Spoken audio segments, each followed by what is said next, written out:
মধ্যপ্রাচ্যে যুদ্ধের কারণে বিশ্বজুড়ে অস্থির জ্বালানি বাজার, যার প্রভাব পড়তে পারে বিদ্যুৎ খাতে। তাই এখন থেকে বিদ্যুৎ সাশ্রয়ে সরকারের পক্ষ থেকে নির্দেশনা দেওয়া হয়েছে। তবে ফেনীতে খোদ সরকারি প্রতিষ্ঠানগুলোতেই এখনো মানা হচ্ছে না এই নির্দেশনা। দেদারসে বিদ্যুৎ অপচয় হচ্ছে বেসরকারি প্রতিষ্ঠানগুলোতেও। সিলন টি রপ্তানিতে শীর্ষে।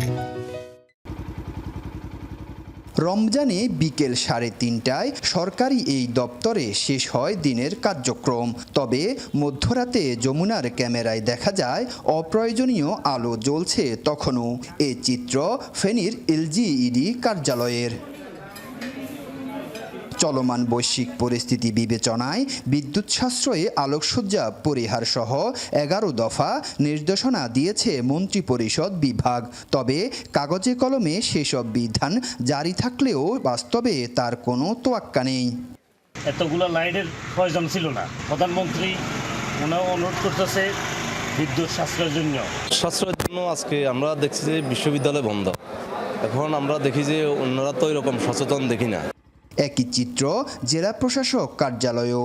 রাত যত গভীর হয় ততই যেন বাড়ে আলোর ঝলকানি।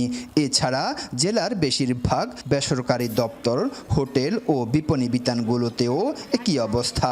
আধুনিক সব সুযোগ সুবিধা সম্বলিত এসব প্রতিষ্ঠান সেন্ট্রাল এসি নির্ভর হওয়ায় নেই বৈদ্যুতিক ফ্যানের ব্যবস্থা। তাই প্রশ্ন উঠেছে সাশ্রয় কার্যক্রম নিয়েও।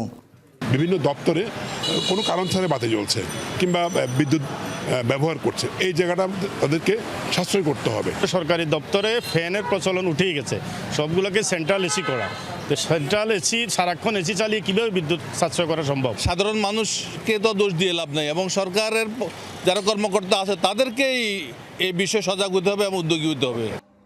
জেলা প্রশাসক জানান, দ্রুত সময়ের মধ্যে বিদ্যুৎ সাশ্রয়ের পরিপত্র অনুযায়ী কাজ শুরু করবেন তারা। উন্নয়ন সমন্বয় মিটিং হয়, যেখানে জেলা পর্যায়ে সকল দপ্তর প্রধানরা আসে। আমরা সেখানে একটা আলোচনা করব যেন এই বিদ্যুৎ এবং জ্বালানি সাশ্রয়ের লক্ষ্যে আমরা এই অপ্রয়োজনীয় বাতিগুলো আমরা ব্যবহার না করি। সামনের দিনগুলোতে নিরবচ্ছিন্ন বিদ্যুৎ পেতে অপচয় রোধ করে সবাইকে সচেতন হওয়ার আহ্বান বিদ্যুৎ বিভাগের।